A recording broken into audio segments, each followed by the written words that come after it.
Elle n'était qu'une humble nourrice. Elle travaillait jour et nuit pour subvenir aux besoins de sa famille. Un jour, en nourrissant un enfant handicapé, elle ne se doutait pas que cet enfant était en réalité le fils secret d'un millionnaire. Et quand la vérité a éclaté, toute sa vie a changé pour toujours. Le ciel gris de Lyon pesait sur les épaules de Nathalie Roux, tandis qu'elle quittait les bureaux aseptisés de la clinique Sainte-Hélène, un carton contenant ses maigres effets personnels serrés contre sa poitrine. Le regard des autres soignants la suivait avec un mélange de pitié et de gêne. Personne n'osait la saluer, comme si sa disgrâce était contagieuse. Faute professionnelle grave, avait déclaré le directeur avec une froideur calculée. Nous ne pouvons tolérer des méthodes de soins alternatives non approuvées sur nos patients, mademoiselle Roux. 3 années d'études acharnées, une spécialisation en thérapie pour enfants handicapés, et une réputation jusqu'alors irréprochable. Tout cela balayé en une matinée par des accusations montées de toutes pièces. Et pourtant, Nathalie savait pertinemment que ces techniques avaient amélioré l'état de ses petits patients. Le véritable problème était qu'elle menaçait les intérêts de certains laboratoires pharmaceutiques. Coïncidence troublante, ces mêmes laboratoires étaient d'importants donateurs de la clinique. Sous la bruine persistante, elle serra plus fort son médaillon, seul héritage de son père, Marc Delaunay, brillant chercheur emporté trop tôt par un accident que sa grand-mère Mireille n'avait jamais accepté comme tel. « Un jour, tu comprendras », lui répétait la vieille femme en caressant ses boucles brunes. Ton père était sur le point de révolutionner le traitement des maladies neurologiques. Certains ne pouvaient pas le permettre. Tu es complètement folle, ma chérie, soupira Mireille 3 semaines plus tard. Sa voix rendue rauque par des décennies de cigarettes, travailler comme nounou alors que tu es l'une des meilleures infirmières spécialisées de ta promotion. L'appartement modeste qu'elles partagèrent dans la périphérie de Lyon sentait les médicaments et le café fort. Sur la table de la cuisine s'étalèrent des factures impayées, dont celle, particulièrement menaçante, de la maison de retraite médicalisée qui réclamait le règlement des soins de Mireille. « Je n'ai pas le choix, mamie », répondit Nathalie en préparant méticuleusement le pilulier hebdomadaire de sa grand-mère. « Avec cette réputation ternie, aucun établissement médical ne m'embauchera. Et cette agence paie bien, très bien même. Mais il refuse de te dire pour qui tu vas travailler. C'est louche comme procédé. C'est pour protéger la vie privée de leurs clients fortunés ?» Nathalie haussa les épaules. « Tout ce que je sais, c'est que je dois m'occuper d'un enfant avec paralysie cérébrale. C'est dans mes cordes. » Mireille plissa ses yeux fatigués, son regard s'attardant sur les carnets de recherche jaunis de son fils, soigneusement rangés sur l'étagère au-dessus du bureau de Nathalie. « Tu portes toujours le médaillon de ton père. » Nathalie effleura instinctivement le bijou sous son pull. « Toujours. N'oublie jamais ce qu'ils lui ont fait, » murmura Mireille. « Les Noiret paieront un jour. » Le lendemain matin, une berline noire aux vitres teintées attendait Nathalie devant l'immeuble. Le chauffeur, un homme d'une 50aine d'années au visage impassible, chargea sa valise sans un mot. Pendant le trajet, elle tenta d'engager la conversation, mais il resta obstinément silencieux. La voiture quitta progressivement la banlieue lyonnaise, s'enfonçant dans une campagne brumeuse, où les demeures devenaient de plus en plus espacées et imposantes. Après 1 heure de route, ils franchirent un imposant portail en fer forgé et s'engagèrent dans une allée bordée de marronniers centenaires. Le manoir se dressa devant elle, massif et intimidant, une bâtisse du XIXe siècle aux pierres grisâtres, dotée d'innombrables fenêtres et de tourelles qui semblaient scruter l'horizon avec méfiance. Un jardin impeccablement entretenu, mais étrangement dépourvu de couleurs, entourait la propriété. Mademoiselle Roux, bienvenue. Une femme élégante d'une 60aine d'années l'attendait dans l'entrée, ses cheveux parfaitement coiffés, et son tailleur gris perle hurlait la fortune discrète et le pouvoir. « Je suis Madame Lenoir, l'intendante. Vous rencontrerez votre employeur plus tard, pour l'instant. Je vais vous montrer votre chambre et vous présenter David. » Nathalie sentit un frisson parcourir son échine. Il y avait quelque chose d'anormal dans cette demeure, une atmosphère oppressante. Les couloirs interminables étaient décorés d'œuvres d'art coûteuses, mais aucune photo de famille n'ornait les murs. Les rares employés qu'ils croisèrent baissèrent les yeux à son passage. « David a 7 ans, » expliqua l'intendante en gravissant un majestueux escalier. « Il a des difficultés motrices importantes et un retard de développement. Le précédent personnel médical a échoué à obtenir des progrès significatifs. A-t-il un diagnostic précis ?» demanda Nathalie. Son instinct professionnel déjà éveillé, Paralysie cérébrale? Le docteur Fontaine vous fournira les détails médicaux. Il vient chaque semaine ajuster les traitements. » Elles s'arrêtèrent devant une porte finement sculptée. L'intendante frappa doucement, avant d'entrer dans une vaste chambre d'enfant au ton bleu pâle. Malgré les jouets coûteux parfaitement rangés et la décoration soignée, la pièce semblait étrangement stérile, comme si personne n'y vivait vraiment. Près de la fenêtre, un petit garçon aux cheveux châtains était assis dans un fauteuil roulant dernier cri, le regard perdu dans le vague. Son visage pâle aux traits fins aurait pu être celui d'un ange peint par Botticelli, mais ses yeux reflétaient une tristesse qui serra le cœur de Nathalie. « David, voici mademoiselle Roux. Elle s'occupera de toi désormais. » L'enfant tourna lentement la tête vers elle, sans réaction apparente. Nathalie s'approcha doucement et s'accroupit pour être à sa hauteur. « Bonjour David, tu peux m'appeler Nathalie ?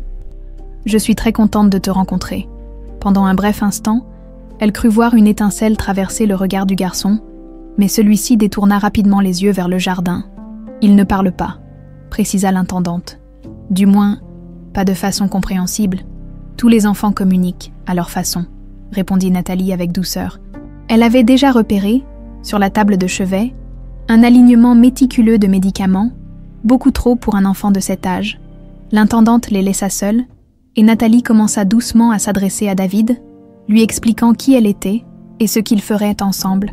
Elle observait attentivement ses réactions, notant mentalement chaque micro-expression. Plus tard, alors qu'elle défaisait sa valise dans sa chambre adjacente à celle de David, Nathalie remarqua un journal posé sur sa commode, en le feuilletant distraitement. Son sang se glaça.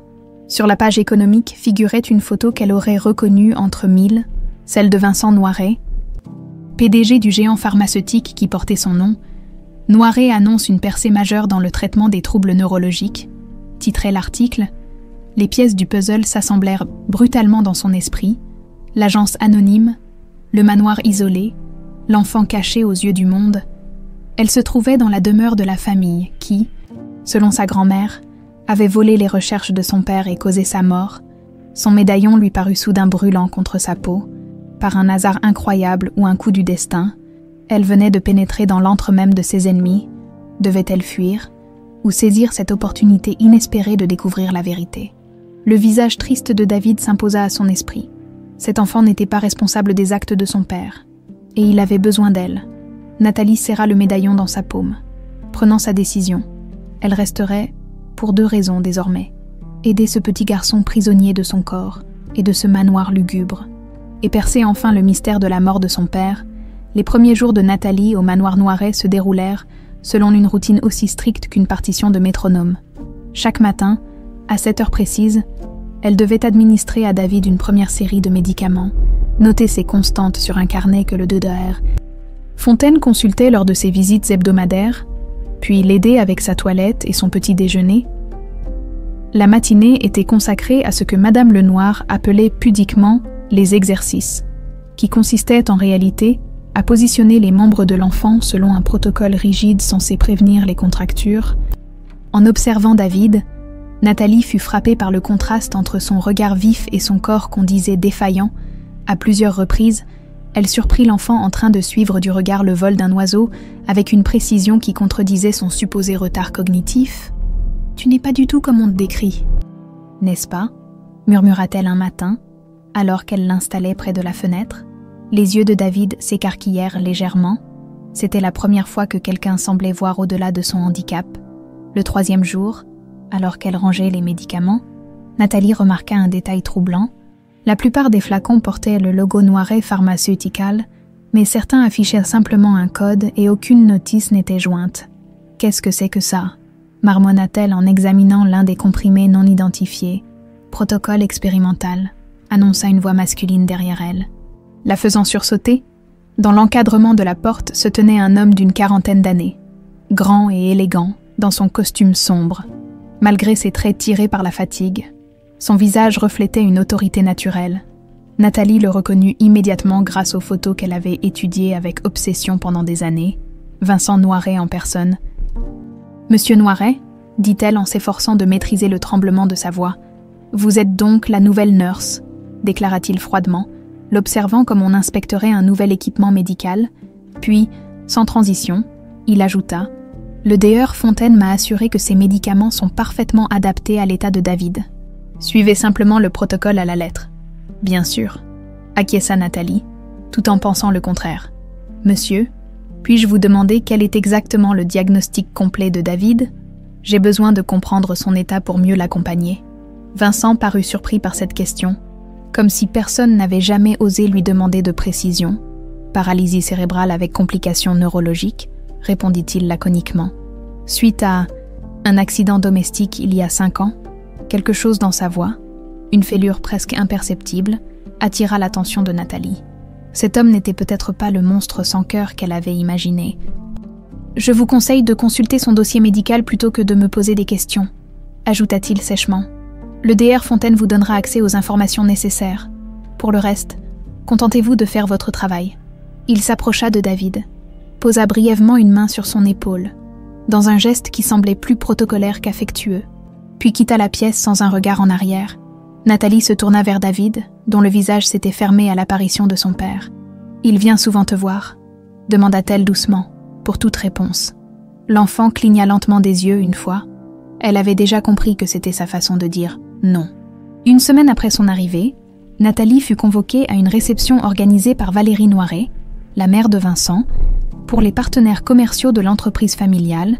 Sa mission, présenter brièvement David aux invités vers 19h, puis le ramener immédiatement à sa chambre. Comme un petit animal de compagnie qu'on montre rapidement avant de le remettre en cage, pensa-t-elle avec dégoût en ajustant le nœud papillon de David. La grande salle de réception du manoir scintillait de lumière et de parures. Des hommes et des femmes en tenue de soirée discutaient autour de coupes de champagne et de petits fours servis par un personnel en livrée. Sur l'estrade, Valérie Noiret, une femme d'une élégance glaciale malgré ses 70 ans, vantait les mérites du dernier médicament révolutionnaire de l'entreprise. Grâce au Neuroxène, des milliers d'enfants souffrant de troubles neurologiques pourront enfin développer leurs capacités cognitives, proclamait-elle avec un sourire pratiqué. Nathalie tressaillit en entendant ce nom, le Neuroxène. C'était justement la molécule sur laquelle son père travaillait avant sa mort. Elle serra les dents pour contenir sa colère. Lorsque vint le moment de présenter David, elle poussa son fauteuil roulant jusqu'au bord de l'estrade. Vincent prononça quelques mots convenus sur l'inspiration que représentait son fils pour les recherches de l'entreprise. Tandis que Valérie posait une main possessive sur l'épaule de son petit-fils, Nathalie perçut la tension dans le corps de David, la façon dont il se raidissait sous ce contact forcé. Plus tard, après avoir couché David, elle redescendit discrètement, déterminée à en apprendre davantage, dans le couloir menant au bureau de Vincent. Elle entendit des voix, s'approchant silencieusement. Elle reconnut celle de Valérie Noiret et du docteur Fontaine, un homme aux allures de rapace qu'elle avait brièvement rencontré. « Le protocole du petit doit être maintenu sans exception », insistait Valérie. « Je ne tolérerai aucune modification, même si la nouvelle fille pense qu'il y a trop de médicaments. Soyez tranquille. »« Madame », répondit Fontaine d'une voix huileuse, « ces dosages sont parfaitement calibrés pour maintenir David. Contrôlés, nous ne voudrions pas qu'il devienne trop démonstratif, n'est-ce pas ? » « Exactement. Vincent ne comprendrait pas. Il s'attache encore trop à cette erreur de la nature. » Nathalie plaqua une main sur sa bouche pour étouffer son hoquet d'indignation. « Erreur de la nature. Comment cette femme pouvait-elle parler ainsi de son propre petit-fils ? Et le Neuroxène ? » demanda Fontaine. « Les résultats des derniers tests sont extraordinaires.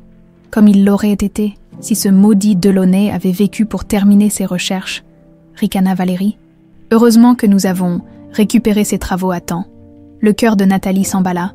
Voilà la confirmation qu'elle cherchait. Son père avait bien été assassiné pour ses recherches. Elle se retira discrètement, l'esprit en ébullition. Cette nuit-là, après s'être assurée que David dormait profondément, elle se faufila dans le bureau attenant à sa chambre où étaient rangés ses dossiers médicaux. Ce qu'elle découvrit la bouleversa. Sous des termes médicaux complexes se cachait une vérité glaçante. Les médicaments prescrits à David n'étaient pas destinés à améliorer son état, mais à le maintenir dans un état de dépendance et de léthargie. Certains produits supprimèrent ses fonctions cognitives, d'autres altérèrent sa coordination motrice. « Mon Dieu !» murmura-t-elle, horrifiée. « Il l'empoisonne délibérément. » Elle compara ses traitements avec les notes de recherche de son père qu'elle avait mémorisées au fil des ans. La similitude était frappante. Mais perverti, là où Marc Delaunay cherchait à stimuler les fonctions neurologiques, le protocole de Fontaine les inhibait systématiquement. À l'aube, sa décision était prise. Elle allait progressivement modifier le traitement de David, remplaçant certains médicaments par des placebos, réduisant les doses des autres. C'était risqué, mais elle ne pouvait pas rester inactive face à cette monstruosité. En regardant le petit garçon qui s'éveillait doucement, Nathalie se fit une promesse. Non seulement elle découvrirait la vérité sur la mort de son père, mais elle libérerait aussi cet enfant innocent de sa prison chimique. Quelles qu'en soient les conséquences, la modification du traitement de David fut une opération délicate que Nathalie déploya avec la précision d'un horloger suisse. Elle commença par remplacer un seul médicament, celui qui, d'après ses connaissances, supprimait le plus les fonctions cognitives, par un placebo qu'elle fabriqua à partir de comprimés de vitamine C écrasés. « C'est pour ton bien, David », chuchota-t-elle en lui donnant ses médicaments du matin. « Fais-moi confiance. » L'enfant la fixait avec une intensité nouvelle, comme s'il pouvait lire dans ses pensées. Pendant 3 jours, rien ne sembla changer. Puis, le 4e matin, Nathalie fut réveillée par un bruit inhabituel venant de la chambre de David. Elle se précipita et trouva l'enfant assis dans son lit, parfaitement éveillé, fixant la fenêtre où un merle s'était posé. Lorsqu'elle entra, il tourna la tête vers elle avec une vivacité qu'elle ne lui avait jamais vue. « Ouah, sot !» articula-t-il laborieusement, son doigt pointant vers la fenêtre. Nathalie dut s'appuyer contre le mur pour ne pas vaciller. « Oui, David, c'est un oiseau », répondit-elle d'une voix émue. « C'est un merle. Mère, le », répéta-t-il, un léger sourire étirant ses lèvres. Pendant les jours qui suivirent, Nathalie remplaça progressivement d'autres médicaments, réduisant les doses des plus essentiels plutôt que de les éliminer entièrement. À chaque modification, elle observait attentivement les réactions de David, prête à revenir en arrière au moindre signe de détérioration. Mais l'état de l'enfant s'améliorait à vue d'œil. Sa parole, bien que difficile, devenait plus claire. Ses mouvements, quoique limités, gagnaient en précision. Le plus extraordinaire était sa mémoire. Il se rappelait avec une exactitude stupéfiante des pages entières des livres qu'elle lui lisait. C'est comme si son cerveau avait toujours fonctionné parfaitement, mais était maintenu artificiellement au ralenti, pensa-t-elle un soir, en l'observant manipuler avec concentration un puzzle complexe. Grâce à son expérience médicale, Nathalie mit en place des exercices de physiothérapie inspirés des recherches de son père. Elle massait quotidiennement les muscles de David pour réduire les spasmes, et lui apprenait des techniques de respiration qui semblaient apaiser ses crises d'anxiété. « Respire comme la mer, David », lui expliquait-elle en guidant sa main sur son propre diaphragme, lentement, profondément, comme les vagues qui vont et viennent. Un matin, alors qu'ils travaillaient ensemble sur des exercices d'articulation, Nathalie remarqua un détail sur sa table de chevet. « Qu'est-ce que c'est, David ?» demanda-t-elle, en montrant un petit objet métallique qu'il avait posé près de son lit. « Mais, Daillon, » répondit-il péniblement. « À toi tomber. » Le cœur de Nathalie fit un bond. Son médaillon, elle porta la main à son cou, constatant qu'il manquait effectivement. Il avait dû se détacher pendant qu'elle l'aidait à faire ses exercices. « Tu l'as gardé pour me le rendre », s'étonna-t-elle, touchée par cette attention. David cligna une fois des yeux, son oui désormais familier. « C'était à mon papa », expliqua-t-elle en le reprenant. « Il me l'a donné quand j'étais petite, comme toi. »« Papa », répéta David, son visage s'assombrissant soudain. « Mon papa, jamais là. » Cette simple phrase, prononcée avec tant d'effort, révélait une conscience bien plus aiguë que ce que tous supposaient. Nathalie s'assit près de lui, son cœur professionnel soudain en conflit avec ses émotions personnelles. Elle détestait Vincent Noiret pour ce qu'il avait fait à son père. Mais pouvait-elle blâmer un homme pour son absence quand cet homme ignorait peut-être ce qui arrivait véritablement à son fils ? Le destin sembla répondre à cette question la semaine suivante. Lorsque Vincent Noiret revint d'un voyage d'affaires à l'étranger, il entra dans la chambre de David sans frapper, comme à son habitude, mais s'arrêta net sur le seuil, son fils. Au lieu d'être prostré dans son fauteuil comme d'habitude, était assis à une petite table, concentré sur un exercice d'écriture que Nathalie lui avait préparé. En voyant son père, l'enfant leva les yeux. « Bon, jour, papa », articula-t-il clairement. Vincent Noiret pâlit comme s'il avait vu un fantôme. Qu'est-ce que... Il se tourna vers Nathalie avec un mélange de stupeur et de méfiance. Comment est-ce possible? Le Dieur Fontaine m'a toujours dit qu'il ne parlerait jamais distinctement. Peut-être que le Dieur Fontaine s'est trompé, répondit calmement Nathalie, soutenant son regard. Ou peut-être que son pronostic était trop pessimiste. Mais Vincent s'approcha de son fils avec hésitation, comme s'il craignait que cette amélioration ne soit qu'une illusion. « Tu peux vraiment parler, David ?»« Oui, » répondit l'enfant, avant d'ajouter avec effort « Je veux te montrer quelque chose. » Sous le regard ébahi de son père, David sortit d'un tiroir plusieurs feuilles couvertes de dessins. Il s'agissait de reproductions étonnamment précises des tableaux qui ornaient les couloirs du manoir. « C'est toi qui as fait ça ?» demanda Vincent, incrédule.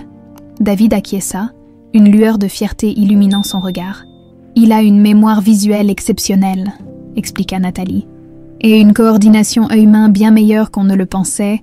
Ce n'est qu'une question d'exercice et de confiance. » Cette dernière remarque, légèrement accusatrice, ne sembla pas échapper à Vincent. Il examina les dessins avec une attention nouvelle, puis regarda son fils comme s'il le découvrait pour la première fois. « Pourquoi personne ne m'a jamais dit que tu avais ces capacités ?» murmura-t-il. Plus pour lui-même que pour David, le silence qui suivit fut plus éloquent que n'importe quelle réponse. Ce soir-là, contre toute attente, Vincent Noiret resta dîner avec son fils. Lui posant des questions simples, écoutant patiemment ses réponses laborieuses, Nathalie observait cette scène avec des sentiments contradictoires. L'homme qu'elle haïssait depuis tant d'années montrait un visage qu'elle n'avait pas anticipé, celui d'un père qui réalisait peut-être l'ampleur de ce qu'il avait manqué. Après avoir couché David, Nathalie fut convoquée dans le bureau de Vincent, la pièce austère, dominée par un imposant bureau en acajou, reflétait la personnalité de son occupant, ordonnée, froide, intimidante. « Expliquez-moi exactement ce que vous avez fait » exigea-t-il sans préambule. « J'ai simplement utilisé des techniques de stimulation cognitive et sensorielle adaptées à sa condition » répondit-elle prudemment. « Des exercices de physiothérapie, des jeux d'association, des activités qui sollicitent sa mémoire. Ne me prenez pas pour un imbécile, mademoiselle Roux, rétorqua Vincent en plissant les yeux. Aucune thérapie conventionnelle ne produit des résultats aussi spectaculaires en si peu de temps. Nathalie soutint son regard sans ciller. Peut-être que les thérapies conventionnelles n'étaient pas ce dont il avait besoin. Peut-être que David attendait simplement qu'on croie en lui. Vincent sembla déstabilisé par cette réponse. Il se leva et se dirigea vers la fenêtre, contemplant le parc plongé dans l'obscurité. « Vous ne comprenez pas » dit-il enfin d'une voix étrangement vulnérable. « Depuis l'accident, tous les spécialistes m'ont répété que son état ne s'améliorerait jamais significativement, que je devais accepter sa condition. »« Quel accident, exactement ?» osa demander Nathalie. Vincent se raidit. « Une chute dans l'escalier, quand il avait 2 ans. Il était avec sa nourrice de l'époque. Sa mère venait de nous quitter. » La douleur dans sa voix semblait authentique, et Nathalie sentit sa conviction vaciller. Cet homme était-il vraiment le monstre sans cœur qu'elle avait imaginé ? « Je veux que vous continuiez », déclara soudain Vincent en se retournant vers elle. « Quelles que soient vos méthodes, elles fonctionnent. Je doublerai votre salaire. »« Ce n'est pas une question d'argent, monsieur Noiret, » répondit Nathalie avec sincérité. « Je veux simplement aider David à atteindre son plein potentiel. » Pour la première fois, elle vit l'ombre d'un sourire sur le visage austère de Vincent. « Vous êtes différente des autres soignants, » constata-t-il. Plus, passionnés, leurs regards se croisèrent, et Nathalie ressentit une étrange chaleur l'envahir. Elle détourna les yeux, troublée par cette réaction inattendue à l'homme qu'elle était censée haïr. « Je ferai de mon mieux pour David », dit-elle simplement en se dirigeant vers la porte. « Nathalie » l'appela Vincent, utilisant son prénom pour la première fois. « Merci de m'avoir rendu mon fils. » Ces mots, prononcés avec une émotion difficilement contenue, résonnèrent en elle bien après qu'elle eut quitté la pièce, ébranlant les fondations de sa vengeance. Les semaines suivantes marquèrent un tournant décisif dans la vie au manoir Noiret. Vincent modifiait fréquemment son emploi du temps surchargé pour passer quelques heures avec David. Ces moments, d'abord maladroits et tendus, devenaient progressivement plus naturels. Un soir, Nathalie surprit même Vincent en train de lire une histoire à son fils. Un spectacle si ordinaire et pourtant si extraordinaire dans cette maison où la chaleur humaine semblait proscrite. Mais si le père et le fils se redécouvraient, L'attitude de Valérie Noiret, elle, devenait de plus en plus hostile. La vieille dame multipliait les visites impromptues pendant les séances de thérapie, scrutant chaque progrès de David avec un regard de rapace. « Le Deur Fontaine m'informe que vous avez modifié certains horaires de médication », lança-t-elle un matin à Nathalie, son ton doucereux cachant mal son irritation. « Uniquement pour les adapter au nouveau rythme de sommeil de David », répondit Nathalie avec une assurance feinte. « Il est plus alerte le matin, donc nous avons décalé certaines prises pour optimiser ses séances d'exercice. » « Vraiment ?» Les yeux acérés de Valérie la transpercèrent. « Et mon fils est au courant de ces initiatives. Monsieur Noiret approuve toutes mes méthodes, madame. Les résultats parlent d'eux-mêmes. Cette petite victoire ne dura pas longtemps. Dès le lendemain, le Deur Fontaine fit une visite surprise, insistant pour procéder à un bilan complet de David.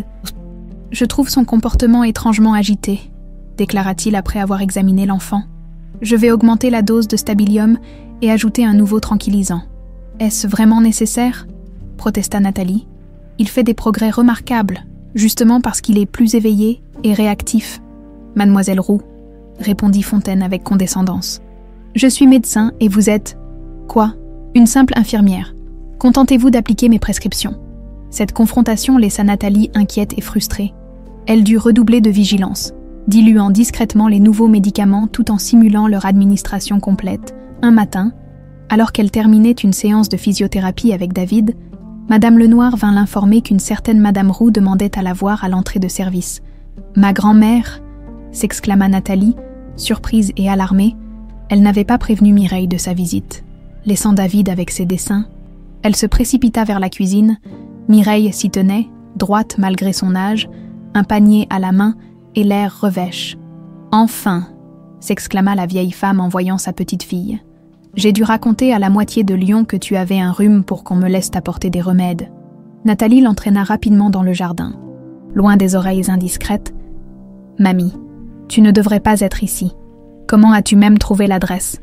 Tu crois que ta vieille grand-mère est gâteuse ?» répliqua Mireille en reniflant. « J'ai suivi le chauffeur qui te ramène lors de tes jours de congé. Et puis, j'étais inquiète. Tu es si mystérieuse depuis que tu travailles ici. » Elle observa la façade imposante du manoir et son visage se durcit soudain. « Alors c'est là que tu travailles, chez les Noiret. Mon Dieu, Nathalie, dans quel guêpier t'es-tu fourrée? Comment sais-tu que c'est la maison des Noiret ?» demanda Nathalie, stupéfaite. « Parce que j'ai déjà mis les pieds ici, il y a très longtemps, » répondit Mireille, son regard se perdant dans un passé lointain. Avant que tout ne s'écroule, avant que Nathalie puisse l'interroger davantage, un bruit de talons sur les pavés les interrompit. Valérie Noiret s'avançait vers elle, élégante et glaciale dans son tailleur crème. « Que se passe-t-il ici ?» demanda-t-elle sèchement. « Les visites personnelles ne sont pas autorisées pendant les heures de... » Sa voix s'étrangla brutalement lorsqu'elle reconnut Mireille. Les deux femmes se figèrent, se dévisageant comme si elles voyaient un fantôme. « Mireille Delaunay » articula finalement Valérie, son teint devenant livide. « C'est Roux maintenant, comme tu le sais parfaitement, » répliqua Mireille d'une voix tremblante de colère contenue. « Je vois que tu as bien prospéré sur les cendres des autres. » Valérie, Nathalie observait cet échange avec stupeur. Ces deux femmes se connaissaient, sa grand-mère n'avait jamais mentionné une relation directe avec les Noiret, seulement l'histoire du vol des recherches de son père. « Je ne permettrai pas que tu viennes troubler la paix de cette maison, » déclara Valérie, retrouvant sa contenance. « Ton rôle dans cette histoire s'est terminé il y a longtemps. » « Mon rôle ?» Mireille eut un rire amer. « C'est ainsi que tu appelles avoir vu ton mari puis toi détruire ma famille, d'abord Georges qui a brisé le cœur de Marc, puis toi qui... Ça suffit. » coupa Valérie avec une violence qui contrastait avec son apparence soignée. « Mademoiselle Roux, » ajouta-t-elle en se tournant vers Nathalie, « raccompagnez immédiatement cette personne à la sortie, ou votre emploi prendra fin sur le champ. » Sans attendre de réponse. Elle tourna les talons et s'éloigna d'un pas raide.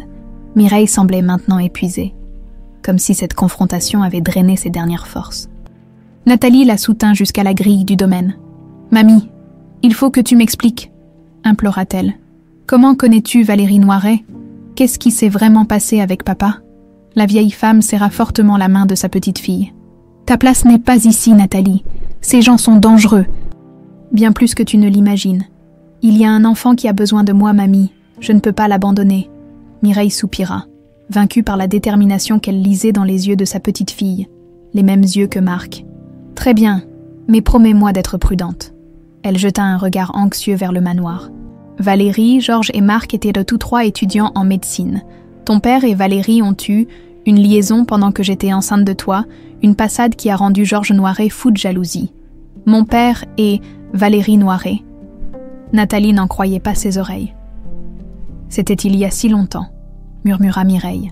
« Mais certaines blessures ne guérissent jamais. Quand Marc a repoussé Valérie pour revenir vers ta mère et toi, elle ne l'a jamais pardonné. Et quand, des années plus tard, leurs chemins se sont recroisés professionnellement. Elle a orchestré sa perte, compléta Nathalie, les pièces du puzzle s'assemblant enfin. Ce n'était pas seulement pour ses recherches, ma chérie, c'était une vengeance personnelle. Mireille serra plus fort la main de sa petite fille. Et maintenant, voilà que tu te retrouves sous son toit, à t'occuper de son petit-fils. Le destin a un sens de l'humour bien cruel. Nathalie promit de rester vigilante et rassura sa grand-mère comme elle put. Mais lorsqu'elle retourna au manoir, un sentiment de danger imminent l'accompagnait. La complexité de l'histoire familiale dépassait ce qu'elle avait imaginé. Ce n'était plus seulement une question de brevets volés, mais de passion déchirée, de trahison et de vengeance.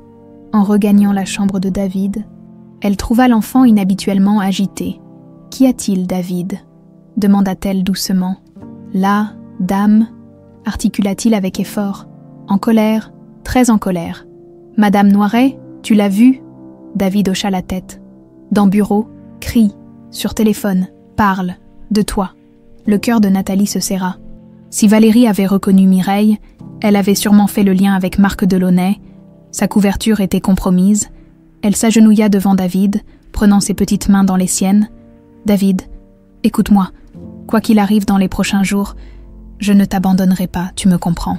Promis, demanda-t-il. Ses yeux trahissant une peur ancienne d'être laissée seule. Encore une fois, promis, affirma Nathalie avec une conviction qui la surprit elle-même. Ce soir-là, en rangeant les affaires de David, elle remarqua une voiture inconnue se garer devant le manoir. Un homme élégant d'une quarantaine d'années en descendit. Portant un costume impeccable et une serviette en cuir, quelque chose dans sa démarche attira son attention. Il observait les alentours avec une minutie qui semblait déplacée pour un simple visiteur d'affaires. Lorsqu'il leva les yeux vers la fenêtre où elle se tenait, Nathalie eut l'impression troublante qu'il la fixait directement, comme s'il savait exactement qui elle était et ce qu'elle faisait là. Un frisson parcourut son échine, avec l'arrivée de ce mystérieux inconnu. Un nouvel acteur entrait dans le drame qui se jouait au manoir Noiret, et quelque chose lui disait que les événements allaient bientôt s'accélérer. 3 jours après la visite de Mireille, l'atmosphère au manoir était devenue électrique. Valérie Noiret multipliait les apparitions impromptues dans la chambre de David, son regard glacial suivant chaque mouvement de Nathalie.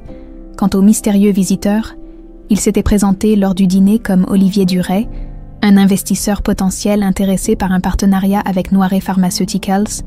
Ce matin-là, en aidant David à s'habiller, Nathalie remarqua qu'il était inhabituellement silencieux. « Ça ne va pas, mon grand ?» demanda-t-elle doucement. « Mal, tête » murmura David, son front plissé par la douleur. Nathalie fronça les sourcils. David n'avait jamais eu de migraines auparavant. Elle prit sa température, normale, et vérifia ses pupilles. En examinant les flacons de médicaments, elle constata que le flacon de stabilium semblait différent des précédents. « Qui t'a donné tes médicaments hier soir ?» demanda-t-elle avec une inquiétude croissante. « Grand-mère » articula péniblement David. « Après, ton départ ?» Un frisson d'angoisse parcourut l'échine de Nathalie. Valérie avait-elle modifié la médication pour vérifier ses craintes? Elle préleva discrètement un comprimé qu'elle glissa dans sa poche pour l'analyser plus tard. Le bruit d'une voiture remontant l'allée du domaine interrompit ses réflexions. Par la fenêtre, elle aperçut une luxueuse décapotable rouge arrêtée devant le perron. Une femme élancée en descendit avec une grâce étudiée. Ses longs cheveux blonds cascadèrent sur ses épaules. Et même à cette distance, Nathalie pouvait deviner qu'elle était magnifique. « Qui est-ce » demanda-t-elle à voix haute. La réaction de David fut immédiate et choquante. Son corps se raidit, ses mains agrippèrent convulsivement les accoudoirs de son fauteuil, et ses yeux s'écarquillèrent de terreur. « Man, souffla-t-il, tremblant. « Revenue, ta mère, répéta Nathalie abasourdie. Juliette Allard. David ferma les yeux, comme pour effacer la vision. Parti, longtemps, Nathalie s'agenouilla devant lui, prenant ses mains dans les siennes. « David, regarde-moi. Tout va bien. Je suis là. D'accord. Je ne te laisserai pas. » Un bruit de talons résonna dans le couloir, puis la porte s'ouvrit à la volée. Vincent Noiret entra, accompagné de la femme blonde et de Valérie dont le visage affichait un sourire triomphant. « David, mon chéri !» s'exclama Juliette Allard en s'avançant vers son fils, les bras ouverts. « Comme tu as grandi !» L'enfant se recroquevilla dans son fauteuil, refusant de la regarder. Nathalie se plaça instinctivement entre eux, son instinct protecteur prenant le dessus. « Il semble un peu fatigué ce matin », dit-elle calmement. « Peut-être pourrions-nous reporter ces retrouvailles ?» Juliette la toisa avec un mélange de surprise et de dédain. « Et vous êtes Nathalie Roux, infirmière spécialisée et responsable des soins de David », répondit-elle sans se laisser intimider. « Une excellente recrue », intervint Valérie avec une douceur suspecte. « Grâce à ses soins, David fait des progrès remarquables, n'est-ce pas, Vincent ?» Vincent acquiesça, visiblement mal à l'aise. Juliette souhaitait revoir David après. Tout ce temps, elle a beaucoup changé, assure-t-elle. 5 années de thérapie intensive, précisa Juliette en rejetant ses cheveux en arrière. Et un cheminement spirituel qui m'a fait comprendre mes erreurs passées, je n'étais pas prête à être mère. Encore moins d'un enfant, spécial. La façon dont elle prononça ce dernier mot fit bouillir le sang de Nathalie. « David est effectivement spécial », répliqua-t-elle. « Il est brillant, sensible et courageux. » Un silence tendu s'installa. Vincent s'éclaircit la gorge. « Nathalie, pourriez-vous nous laisser un moment ? C'est une réunion familiale ?» Nathalie hésita, partagée entre son devoir d'obéissance et son instinct de protection envers David. Le regard suppliant de l'enfant la déchirait. « Bien sûr !» céda-t-elle finalement. « Je serai juste à côté si David a besoin de moi. » En sortant, elle croisa le regard de Valérie, un regard de triomphe qui la glaça jusqu'aux os dans sa chambre. Nathalie tournait en rond comme un animal en cage. Quelque chose clochait dans ce retour soudain. Pourquoi maintenant, après 5 ans d'absence totale, incapable de rester inactive, elle sortit le comprimé de stabilium et l'observa attentivement. Sa couleur semblait légèrement différente des médicaments habituels. Cette modification, couplée à la migraine de David et au retour inattendu de sa mère, ne pouvait être une coïncidence. 1 heure plus tard, des éclats de voix provenant de la chambre de David l'alertèrent.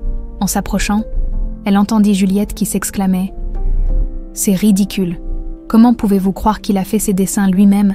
Quelqu'un les a forcément réalisés pour lui. »« Je t'assure que c'est son travail, » répondait Vincent. Nathalie a découvert des capacités que nous ignorions tous. Cette Nathalie, justement, siffla Juliette. Ne trouves-tu pas étrange qu'une simple infirmière produise des résultats aussi miraculeux ? As-tu vérifié ses références, son passé ? Nathalie sentit son cœur s'accélérer. Se doutait-elle de quelque chose ? Ou était-ce simplement de la jalousie ? Le soir venu, alors qu'elle bordait David, l'enfant semblait plus calme mais toujours préoccupé. « Maman, reste ?»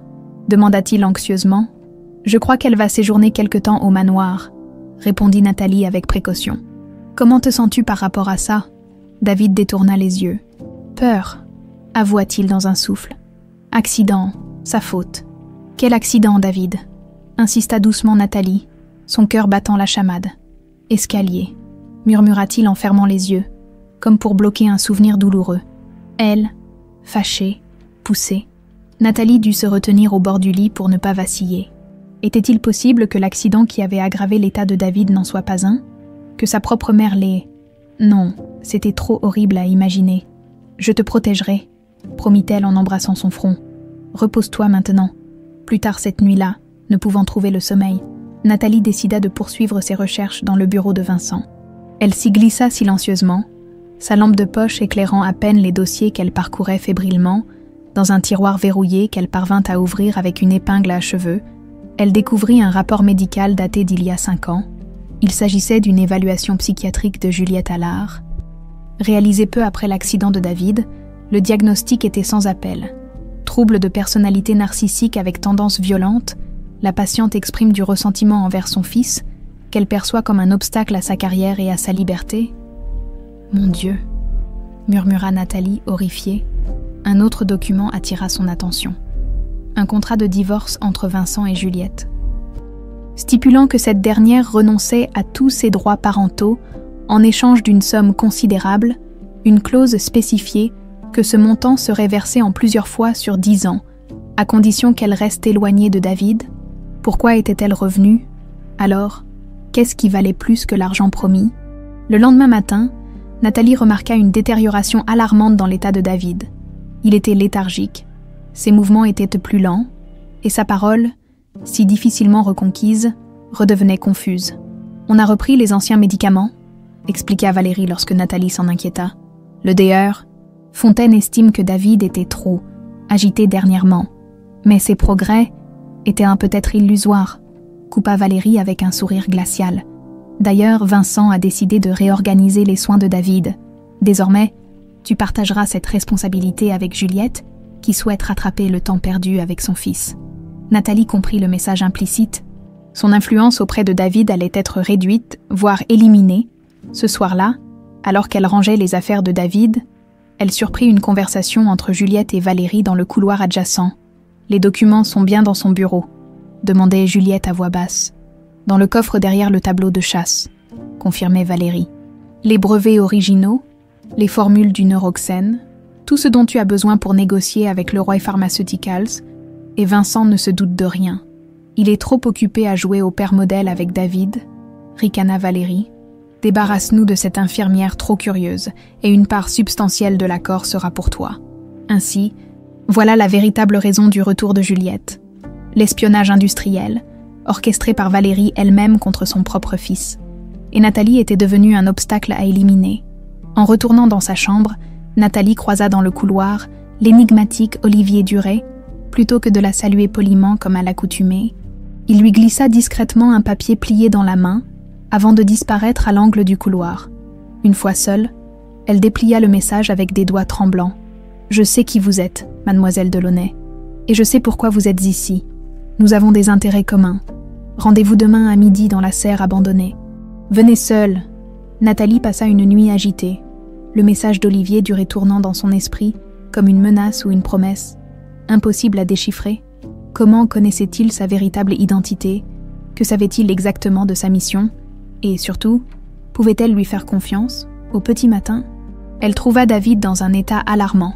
Sa respiration était laborieuse, ses mouvements ralentis, et il parvenait à peine à articuler les mots les plus simples qu'il maîtrisait pourtant la semaine précédente. « Que t'ont-ils donné ?» murmura-t-elle, en vérifiant son pouls. « Trop lent. Nouvelle. Pilule !» parvint-il à articuler. « Grand-mère. Et docteur. » Hier soir, alors qu'elle examinait discrètement les nouveaux médicaments, la porte s'ouvrit sur Juliette, impeccablement vêtue d'un tailleur crème, son parfum capiteux envahissant la pièce. « Je prendrai le relais maintenant », annonça-t-elle avec un sourire artificiel. « Vincent m'a accordé du temps seul avec mon fils pour renouer nos liens. David semble souffrir d'effets secondaires suite au changement de traitement, » objecta Nathalie fermement. « En tant que responsable de ses soins, je dois rester pour le surveiller. » Le sourire de Juliette se crispa. « C'est justement de cela que je voulais vous parler, mademoiselle Roux. Votre dévouement à mon fils est touchant, mais peut-être un peu trop intense. Vincent et moi avons discuté, et nous pensons qu'il serait préférable que vous preniez quelques jours de congé. » Le message était clair. On cherchait à l'éloigner. Nathalie serra les dents. « Je comprends, » dit-elle calmement avant de se tourner vers David. « Je reviendrai bientôt, d'accord ?» Les yeux terrifiés de l'enfant la supplièrent silencieusement. « Promis, » murmura-t-il. « Promis, » affirma-t-elle en pressant doucement sa main, en quittant la pièce. Elle aperçut l'ombre d'un sourire satisfait sur le visage de Juliette. Cette femme n'était pas revenue par amour maternel. Elle était là pour quelque chose de bien plus précieux que son propre fils. À midi précis, Nathalie se glissa dans la serre abandonnée située à l'extrémité est du domaine, autrefois joyau du manoir. Elle tombait désormais en décrépitude, ses vitres brisées laissant entrer les éléments qui transformaient lentement les vestiges de splendeur botanique en jungle désordonnée. Olivier Duret l'attendait près d'un bassin asséché, son élégance habituelle contrastant étrangement avec le délabrement environnant. En la voyant, il lui fit signe de ne pas parler et vérifia méthodiquement les alentours. Comme un homme habitué aux situations clandestines, « Nous pouvons parler librement ici », dit-il enfin. « C'est le seul endroit du domaine que Valérie ne fait pas surveiller.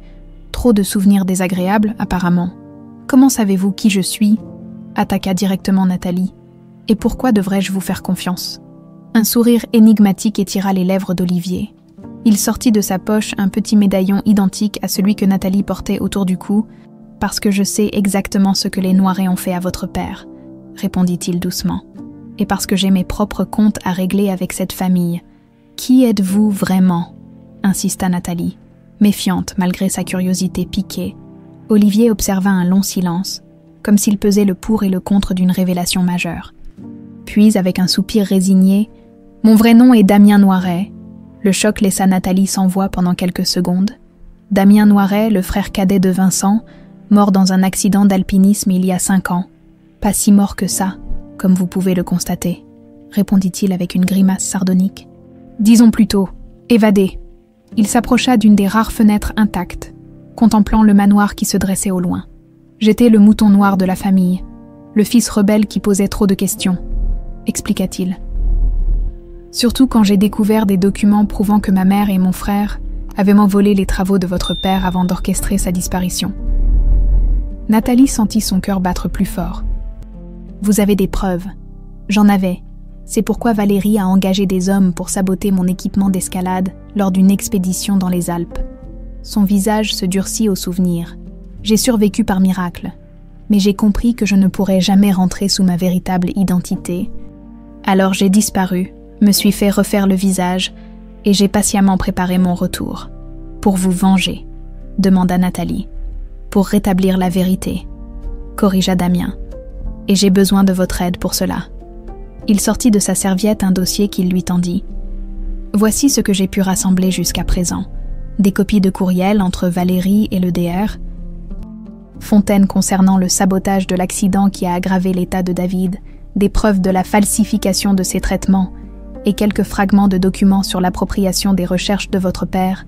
Nathalie parcourut les documents, son cœur se serrant à chaque nouvelle révélation. « C'est monstrueux », murmura-t-elle. « Mais je ne comprends pas.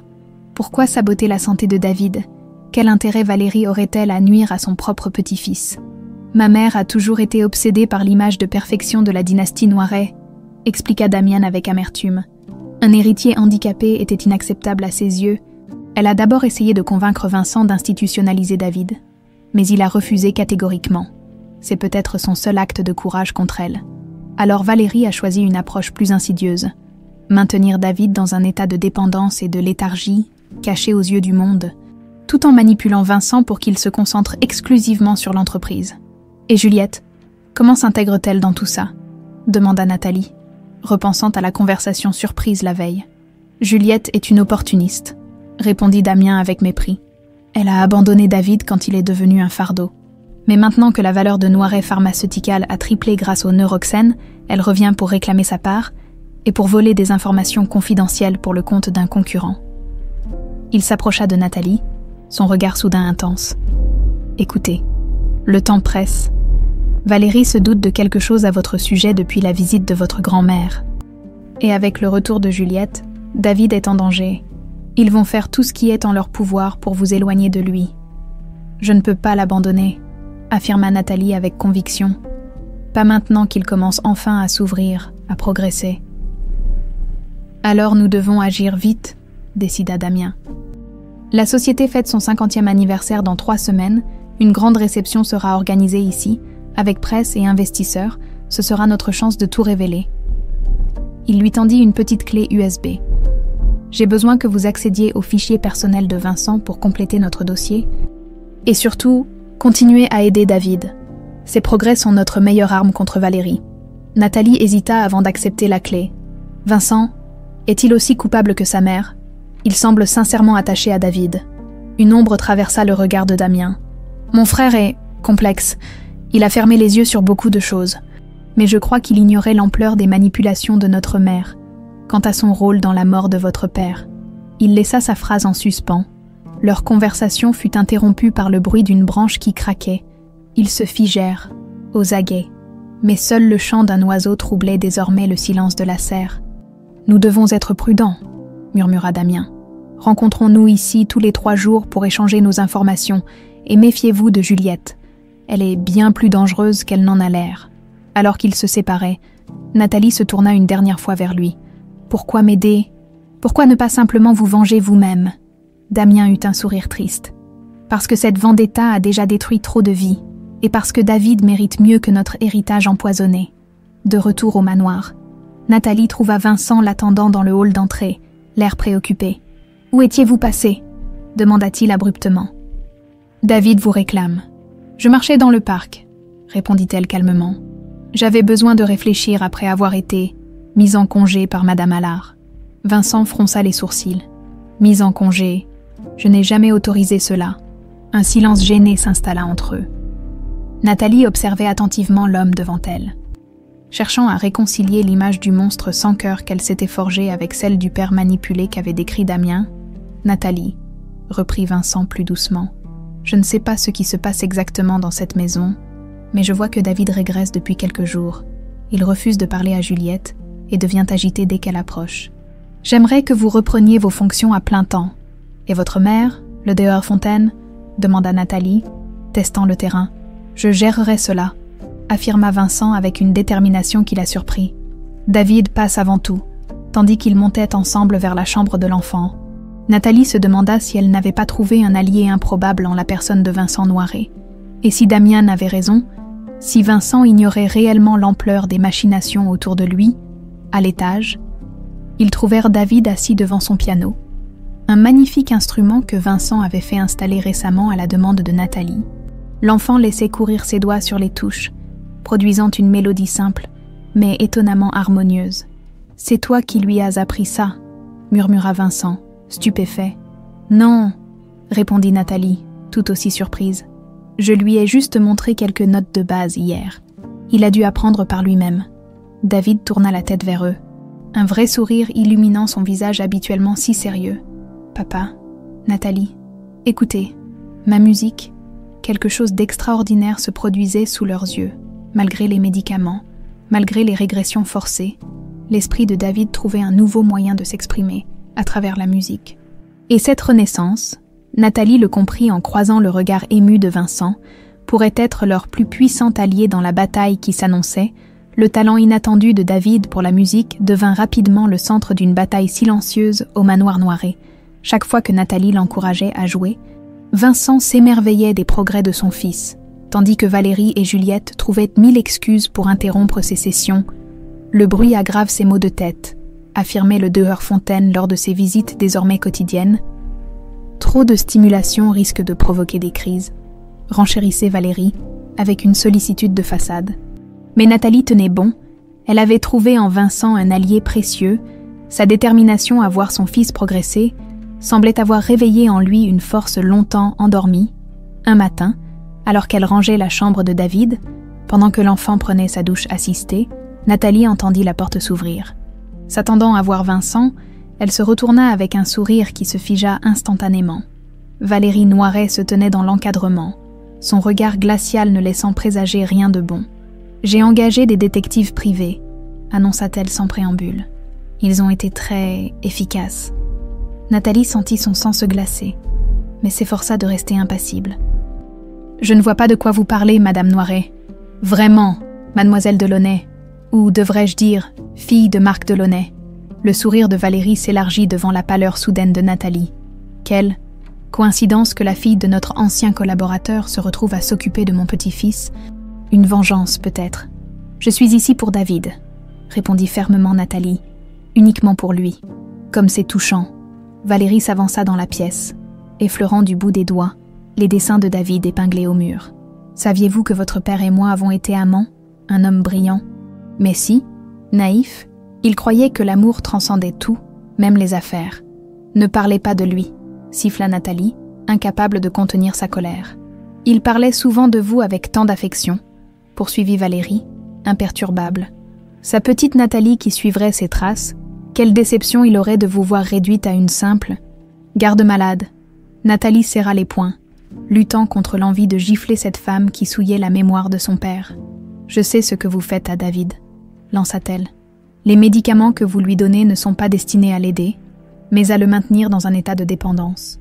C'est criminel. » « Criminel », Valérie eut un rire sans joie. « Comme l'est votre présence frauduleuse ici, Vincent serait dévasté d'apprendre que la femme en qui il commence à avoir confiance n'est autre que la fille de l'homme dont le départ a permis à notre entreprise de prospérer.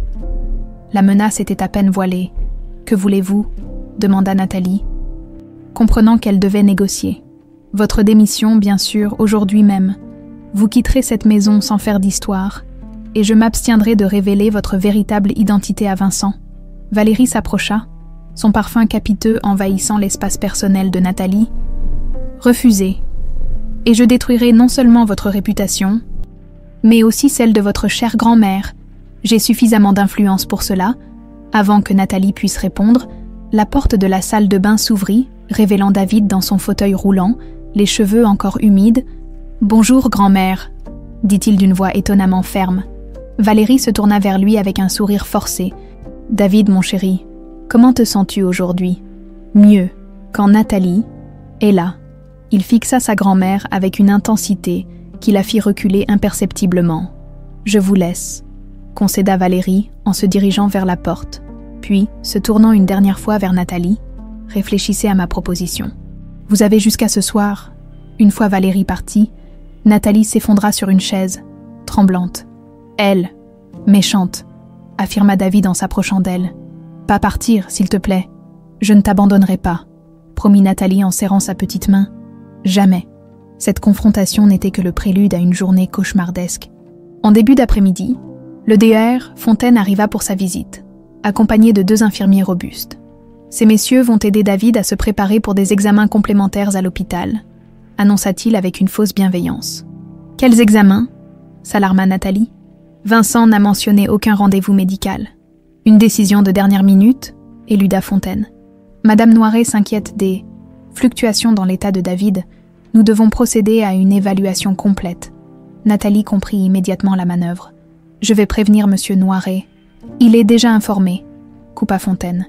Et très occupé en réunion. Ces messieurs prendront le relais maintenant. L'un des infirmiers s'avança vers David qui se recroquevilla dans son fauteuil. Terrorisé. Non, cria-t-il. Nathalie, vous voyez bien qu'il est agité, insista Fontaine. C'est précisément ce qui nous inquiète. Cette dépendance à votre égard n'est pas saine. Alors que la situation atteignait un point critique, la porte s'ouvrit brusquement sur Vincent. Son visage habituellement impassible était déformé par la colère. « Que se passe-t-il ici » demanda-t-il froidement. « Je n'ai autorisé aucun examen externe. » Fontaine pâlit visiblement. « Madame votre mère a jugé. Ma mère n'a aucun pouvoir décisionnel concernant les soins médicaux de mon fils. » coupa Vincent sèchement. « Messieurs, vous pouvez disposer. » Les infirmiers échangèrent un regard confus avant de battre en retraite. Fontaine lui tenta de sauver la face. « Vincent, soyez raisonnable. L'attachement excessif de David à cette infirmière n'est pas normal, et ses progrès sont suspects. J'ai toujours pris soin de votre fils, et... » « Justement, » interrompit Vincent, « pendant 5 ans, vous avez pris soin de mon fils en m'assurant que son état ne s'améliorerait jamais significativement. Et en 3 mois, Mademoiselle Roux obtient des résultats que vous jugiez impossibles. » Son regard se durcit. « Cela soulève des questions troublantes. Ne trouvez-vous pas, docteur ?» Fontaine ouvrit la bouche puis la referma, comme un poisson hors de l'eau. « Vous le regretterez, » marmonna-t-il finalement avant de quitter la pièce à grands pas.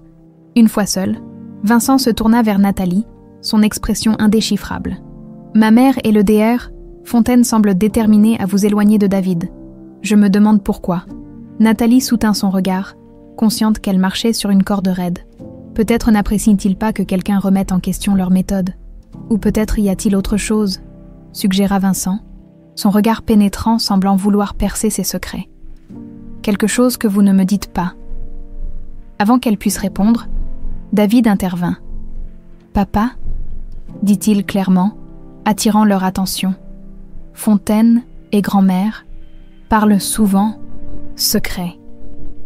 Vincent fronça les sourcils. Quel genre de secret? David, accident, pas accident, murmura David, son regard se voilant aux souvenirs douloureux. Entendu, une nuit, parler de voiture, frein cassé. Un silence pesant s'abattit sur la pièce. Vincent semblait littéralement pétrifié. « De quelle voiture parles-tu, David ?» demanda doucement Nathalie. « Celle avec Anna, avant toi. » Vincent s'assit lourdement sur le lit. comme si ses jambes ne le portaient non plus. Anna était la précédente nurse de David. Ils ont eu un accident de voiture qui a aggravé son état. Anna est morte sur le coup. Sa voix tremblait.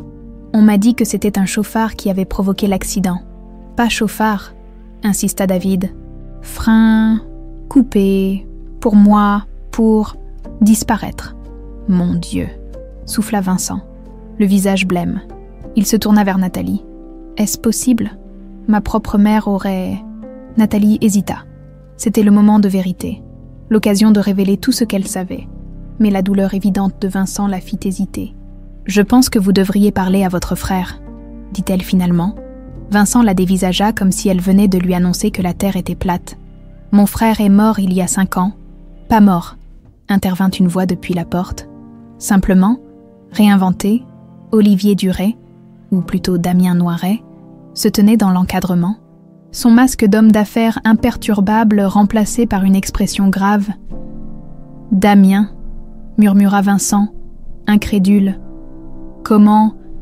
C'est une longue histoire, grand frère, » répondit Damien en entrant dans la pièce. Une histoire de trahison familiale, de documents compromettants et d'équipements d'escalade sabordés. Alors que les deux frères se faisaient face après 5 années de séparation, Nathalie observait leurs retrouvailles avec un mélange d'espoir et d'appréhension. Si Vincent acceptait la vérité, ils auraient un allié puissant. Mais s'il choisissait de défendre sa mère, je pense que nous avons beaucoup à nous dire, déclara finalement Vincent. Tous les 3. Il serra brièvement l'épaule de son fils. David sera en sécurité avec nous. Je ne laisserai plus personne lui faire de mal. Quelques heures plus tard, après une conversation intense où toutes les cartes, ou presque, avaient été mises sur table, Vincent était assis à son bureau, l'air dévasté mais déterminé. « Nous devons agir rapidement », décida-t-il. « La réception du cinquantenaire est dans 10 jours. D'ici là, nous rassemblerons toutes les preuves nécessaires. »« Et Juliette ?» demanda Nathalie, inquiète. « Elle est de mèche avec votre mère. »« Je m'en occupe », assura Vincent, une lueur dangereuse dans le regard. « Elle croit que je ne sais rien de ces fouilles dans mon bureau. »« Mais j'ai fait installer des caméras après votre avertissement. » Damien hocha la tête, approbateur.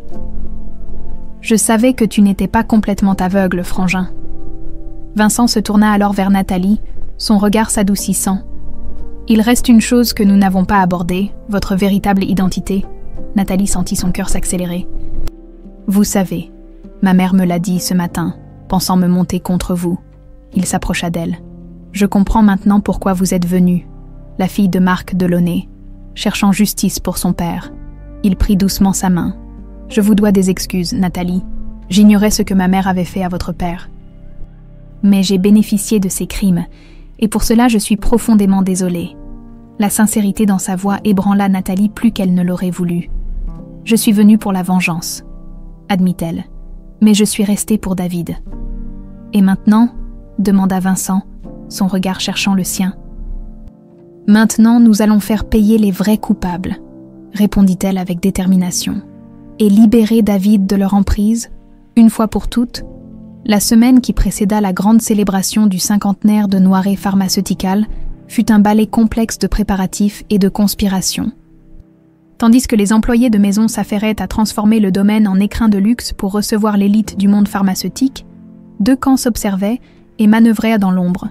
D'un côté, Vincent, Damien et Nathalie rassemblaient méticuleusement preuves et témoignages, renforçant leur dossier contre Valérie et le DR. Fontaine, de l'autre, Valérie redoublait de vigilance. Intriguée par ce rapprochement soudain entre son fils et le mystérieux investisseur qu'elle ne parvenait pas à cerner entièrement, la veille de l'événement, une tension palpable imprégnait l'atmosphère du manoir.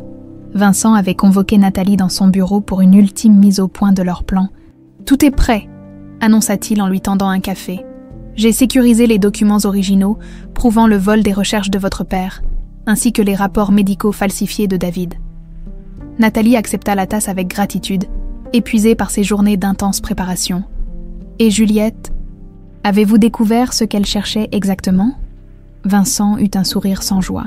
« Oh oui, les caméras de surveillance l'ont filmée en train de photographier les plans du Neurofix, notre prochain blockbuster, censé améliorer le Neuroxène. » Il fit pivoter son écran d'ordinateur vers Nathalie. « Regardez qui est son contact. » La photo montrait Juliette en grande conversation avec un homme d'âge mûr dans un restaurant discret de Lyon. Philippe Leroy, PDG de notre principal concurrent, expliqua Vincent.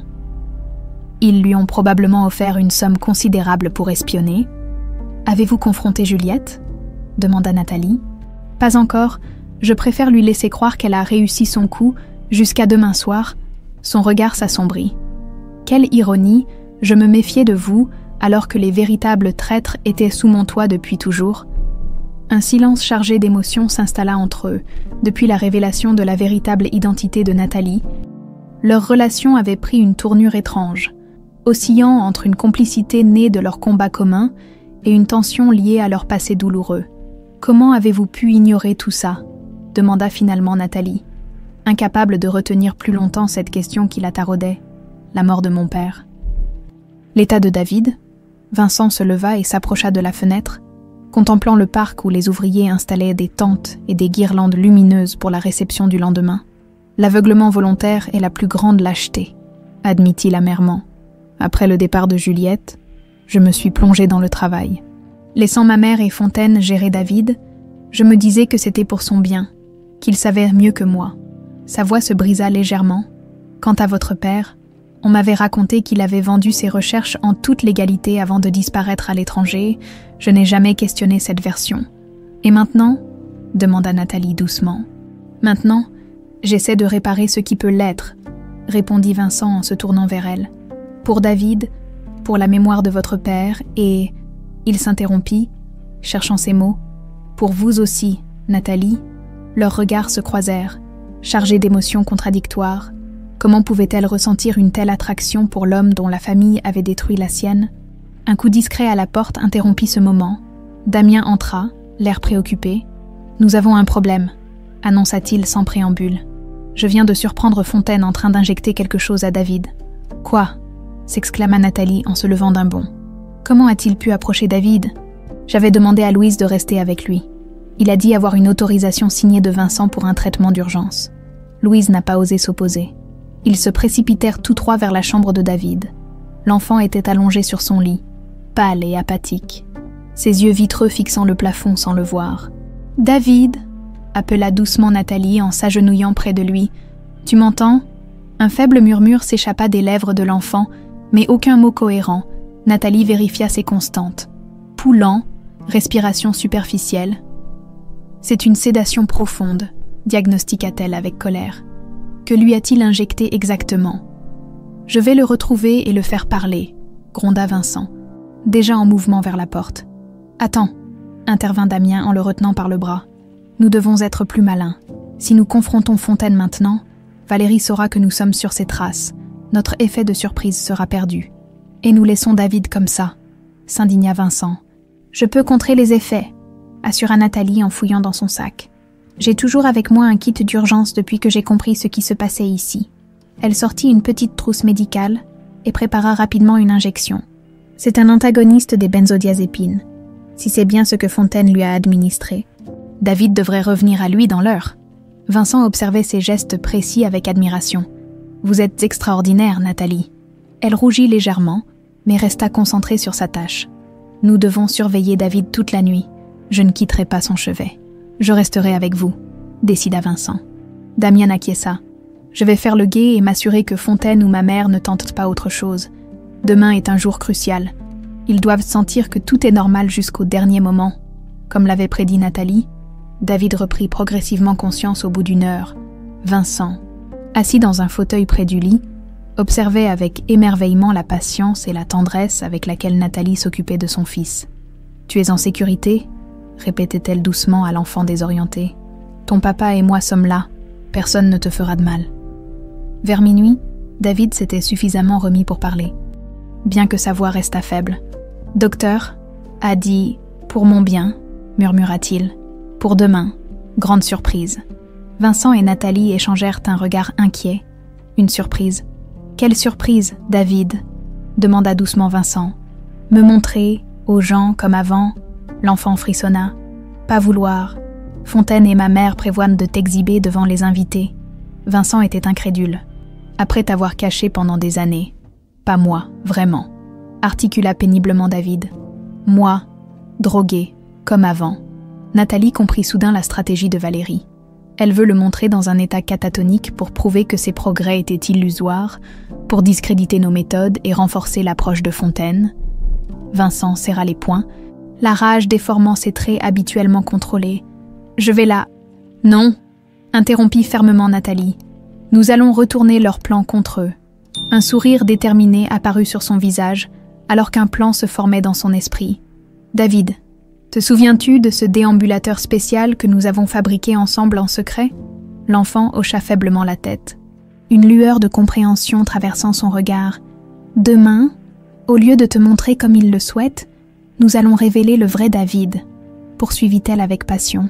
Le David qui peut marcher quelques pas avec son déambulateur, le David qui joue du piano, le David qu'ils ont essayé d'effacer. Vincent la regardait avec un mélange d'admiration et d'appréhension. C'est risqué s'il découvre notre plan. C'est pourquoi nous devons faire croire à Fontaine que son injection a fonctionné, expliqua Nathalie. David, demain matin, quand il viendra te voir, tu devras prétendre être aussi léthargique qu'il le souhaite.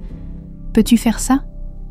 David cligna des yeux une fois, son oui désormais familier. « Tu es vraiment notre petit héros », murmura Vincent en embrassant le front de son fils. Lorsque David se rendormit enfin, d'un sommeil naturel cette fois. Vincent et Nathalie restèrent silencieux un moment, écoutant sa respiration paisible. « J'ai passé des années à fuir cette chambre », confessa soudain Vincent.